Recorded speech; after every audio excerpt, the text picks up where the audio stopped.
కానీ ప్రతిపాడు కానీ దివ్య గారు మరి సత్యప్రభ రాజా గారి ఆదేశాల మేరకు మరి ఇక్కడ అధికారుల ద్వారా అసెంబ్లీ ఉన్నప్పుడు కూడా రైతులకు ఎటువంటి అసౌకర్యం కలగకూడదని సీజన్ స్టార్ట్ అవుతుంది కాబట్టి నీటిని విడుదల చేయడం జరిగింది. మరి చంద్రబాబు నాయుడు గారి నాయకత్వంలో మరి ఒక పక్క రామకృష్ణ గారి సారథ్యంలో మరి ఏ కార్యక్రమం కూడా ఎక్కడా కూడా ఆటంకాలు కలగకూడదు. అసెంబ్లీ జరుగుతున్నప్పుడు కూడా రైతులకి అర్జెంటుగా నీరు ఇవ్వాలని మమ్మల్ని ఆదేశించింది. ఆదేశాల ప్రకారం మరి మా మండల పార్టీ పెద్దలు, గ్రామ పెద్దలు, 2 మండలాల పెద్దలు, 2 నియోజకవర్గాల పెద్దలు కలిసి ఈ కార్యక్రమం ఇచ్చడం జరిగింది.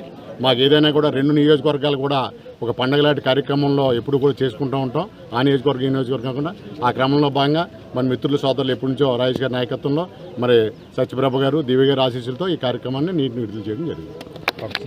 అందరికీ నమస్కారం. మరి సత్యదేవుడి దయ వల్ల వర్షాలు బాగా పడడం వల్ల ఇవాళ రిజర్వాయర్లన్నీ కూడా కలకలలాడడం జరుగుతుంది. మరి ఖరీఫ్ సీజన్కి ఎటువంటి డోకా ఉండదని మనం భావిస్తున్నాం. అలాగే మనం ఈరోజు మన పంపా రిజర్వాయర్లో 95 అడుగులు నీటి మట్టం వరకు ఉంది ఈరోజు వరకు. దీన్ని మరి రైతులందరూ కూడా కోరిక మేరకు మరి ఈరోజు మన ఎమ్మెల్యే దివ్య గారు ఆదేశాల ప్రకారంగా ఈరోజు మన తుని మండలంలో, తోడ్నింగ్ మండలంలో ఉన్నటువంటి 12,500 ఎకరాలకు కూడా సమృద్ధిగా నీరు అందించాలని మన ఎమ్మెల్యే గారు ఆదేశించడంతో వాళ్ళకి కోరిక మేరకు ఈరోజు నీటిని విడుదల చేయడం జరుగుతుంది. మరి అలాగే మన ప్రభుత్వ ప్రోత్సాహకాలను ఉపయోగించుకొని రైతులు అధిక దిగుబడులు సాధించాలని కోరుకుంటూ మరి ఇక్కడ ఉన్నటువంటి రైతాంగానికి, అధికారులకి, మరి ఎమ్మెల్యే దివ్య గారికి మనకు ఇచ్చినటువంటి అవకాశాన్ని ఉపయోగించుకోవాలని కోరుకుంటూ సెలవు తీసుకుంటాం.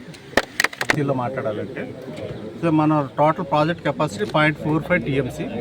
ఇది 2-3 సార్లు నిండితేనే కానీ మన ఆయకట్టు అంతా సర్వ్ అవుతుంది. సో మనకు వర్షాలు పడుతూనే ఉంటే మనం నీళ్ళు ఇస్తూ ఉంటుంది. సో ఇద్దరు ఎమ్మెల్యేలు యనమల దివ్య గారు, సత్యప్రభ గారు ఆదేశాల మేరకు యనమల రాజేష్ గారు, ఈ నర్సలాంటి పెద్దలు అందరూ ఇచ్చేసి ఈరోజు రైతులందరి కోసం నీటిని విడుదల చేయడం అయింది మన పంపా ప్రాజెక్ట్ నుండి. ఇది ఆల్రెడీ నేలంతా పదునుగా ఉంది కాబట్టి ఫస్ట్ 200 క్యూసెక్స్ వరకు ఇవ్వచ్చు, కానీ 20 క్యూసెక్స్ తోట స్టార్ట్ చేస్తున్నాం. కానీ 22 క్యూసెక్స్ తోటి వీళ్ళు ఆల్రెడీ పొలాల్లో నీళ్లు ఉన్నాయి కాబట్టి ఎవరికైతే షార్ట్ ఫాల్ ఉన్నో వాళ్ళు అడ్జస్ట్ చేసుకుంటూ సక్రమంగా పదును చేసుకున్న దాన్ని దున్నుకోవాల్సింది, ఆకుమళ్ళు వేసుకోవాల్సింది కోరుతూ వెదజల్లుకుంటే వెదజల్లకుండా చేసుకోవచ్చు. ఇది